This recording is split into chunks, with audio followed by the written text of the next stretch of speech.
ಯಾಕೋ ಕೋಲಾರದ ಕೈ ಕಗ್ಗಂಟು ಹೆಚ್ಚಾಗಿ ಆಗ್ತಾ ಇದೆ ಅಂತ ಅನಿಸ್ತಾ ಇದೆ. ನಾನು ಹಿಂದೆ ಸೋತಿದ್ದೀನಿ, ಆದರೆ ಎಲ್ಲಿ ಸೋತಿದ್ದೀನೋ ಅಲ್ಲಿ ನಾನು ಗೆಲ್ಲೇಬೇಕು. ಇದು ಸಚಿವರ ಮಾತು. ಚಿಕ್ಕ ಪೆದ್ದಣ್ಣಗೆ ಟಿಕೆಟ್ ಕೊಡಬೇಕು ಅಂತ ನಾನು ಹೇಳಿದ್ದೆ. ಅವರದ್ದು ಬೇಡ ನಮ್ದು ಬೇಡ ಅಂದ್ರೆ ಅಭ್ಯರ್ಥಿ ಗೆಲ್ಲಲ್ಲ ಅಂದ್ರು ಸಚಿವ KH ಮುನಿಯಪ್ಪನವರು. Breaking news.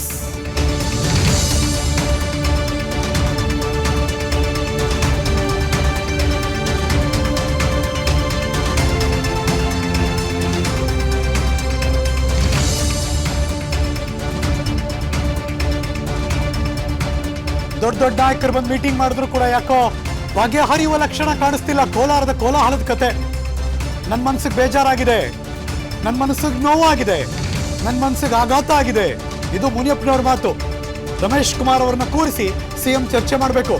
ಒಮ್ಮತ ಅಭ್ಯರ್ಥಿಯನ್ನು ಹಾಕಿ ಗೆಲ್ಲೋದಕ್ಕೆ ಕೆಲಸ ಆಗಬೇಕು. ಕೋಲಾರ ಚಿಕ್ಕಬಳ್ಳಾಪುರದಲ್ಲಿ ಒಮ್ಮತದ ಅಭ್ಯರ್ಥಿ ಹಾಕಿ ಸಿಎಂ DCM ಈ ಬಗ್ಗೆ ತೀರ್ಮಾನ ಕೈಗೊಳ್ಳಬೇಕು. ಈ ಎರಡೂ ಕ್ಷೇತ್ರಗಳು ನಮಗೆ ತವ್ರ ಮನೆ ಇದ್ದಂಗೆ. ಬೇರೆ ಅಭ್ಯರ್ಥಿಗಳಿಗೆ ಟಿಕೆಟ್ ಕೊಟ್ಟರೆ ಅದು ಸರಿಯಲ್ಲ, ಸೂಕ್ತವೂ ಅಲ್ಲ. ನಮ್ಮಿಬ್ಬರನ್ನೂ ಕೂಡ ಸರಿಪಡಿಸಬೇಕು ಅಂದರು ಸಚಿವ KH ಮುನಿಯಪ್ಪನವರು. ಅವ್ರೇನು ಮಾತಾಡಿದ್ರು ಬನ್ನಿ ತೋರಿಸ್ತೀನಿ.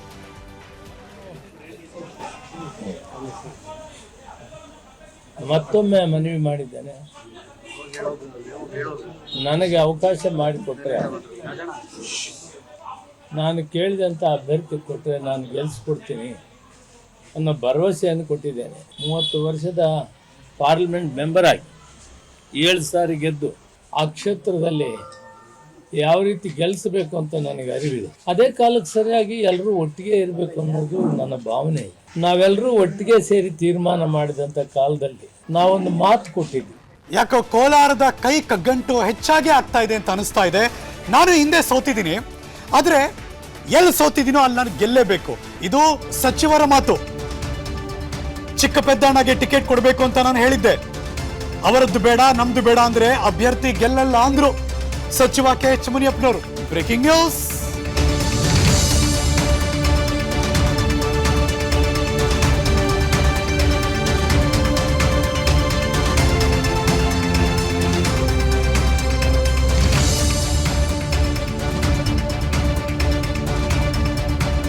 ದೊಡ್ಡ ದೊಡ್ಡ ನಾಯಕರು ಬಂದು ಮೀಟಿಂಗ್ ಮಾಡಿದ್ರು ಕೂಡ ಯಾಕೋ ಬಗೆಹರಿಯುವ ಲಕ್ಷಣ ಕಾಣಿಸ್ತಿಲ್ಲ. ಕೋಲಾರದ ಕೋಲಾಹಲದ ಕತೆ.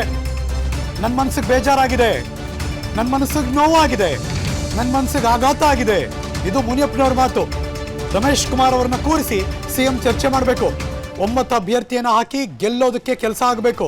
ಕೋಲಾರ ಚಿಕ್ಕಬಳ್ಳಾಪುರದಲ್ಲಿ ಒಮ್ಮತದ ಅಭ್ಯರ್ಥಿ ಹಾಕಿ ಸಿಎಂ DCM ಈ ಬಗ್ಗೆ ತೀರ್ಮಾನ ಕೈಗೊಳ್ಳಬೇಕು. ಈ ಎರಡೂ ಕ್ಷೇತ್ರಗಳು ನಮಗೆ ತವ್ರ ಮನೆ ಇದ್ದಂಗೆ.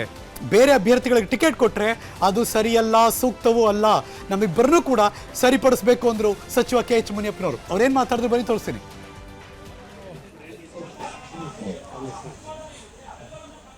ಮತ್ತೊಮ್ಮೆ ಮನವಿ ಮಾಡಿದ್ದೇನೆ, ನನಗೆ ಅವಕಾಶ ಮಾಡಿಕೊಟ್ರೆ, ನಾನು ಕೇಳಿದಂಥ ಅಭ್ಯರ್ಥಿ ಕೊಟ್ಟರೆ ನಾನು ಗೆಲ್ಲಿಸ್ಕೊಡ್ತೀನಿ ಅನ್ನೋ ಭರವಸೆಯನ್ನು ಕೊಟ್ಟಿದ್ದೇನೆ. 30 ವರ್ಷದ ಪಾರ್ಲಿಮೆಂಟ್ ಮೆಂಬರ್ ಆಗಿ 7 ಸಾರಿ ಗೆದ್ದು ಆ ಕ್ಷೇತ್ರದಲ್ಲಿ ಯಾವ ರೀತಿ ಗೆಲ್ಲಿಸಬೇಕು ಅಂತ ನನಗೆ ಅರಿವಿದೆ. ಅದೇ ಕಾಲಕ್ಕೆ ಸರಿಯಾಗಿ ಎಲ್ಲರೂ ಒಟ್ಟಿಗೆ ಇರಬೇಕು ಅನ್ನೋದು ನನ್ನ ಭಾವನೆ ಇದೆ. ನಾವೆಲ್ಲರೂ ಒಟ್ಟಿಗೆ ಸೇರಿ ತೀರ್ಮಾನ ಮಾಡಿದಂಥ ಕಾಲದಲ್ಲಿ ನಾವೊಂದು ಮಾತು ಕೊಟ್ಟಿದ್ವಿ. ಸುದ್ದಿಗಳಿಗಾಗಿ ವಿಸ್ತಾರ ನ್ಯೂಸ್ ಯೂಟ್ಯೂಬ್ ಚಾನೆಲ್ ಸಬ್ಸ್ಕ್ರೈಬ್ ಮಾಡಿ. ಹೊಸ ಸುದ್ದಿಗಳ ನೋಟಿಫಿಕೇಶನ್ಗಾಗಿ ಬೆಲ್ ಐಕಾನ್ ಕ್ಲಿಕ್ ಮಾಡಿ. ಲೇಟೆಸ್ಟ್ ಅಪ್ಡೇಟ್ಸ್ಗಾಗಿ www.vistaranews.com ವೆಬ್ಸೈಟ್ಗೆ ವಿಸಿಟ್ ಮಾಡಿ. ಅಂಗೈಯಲ್ಲೇ ಜಗತ್ತಿನ ಸುದ್ದಿ ತಿಳಿಯಲು ವಿಸ್ತಾರ ನ್ಯೂಸ್ ಕನ್ನಡ ಆಪ್ ಡೌನ್ಲೋಡ್ ಮಾಡಿ.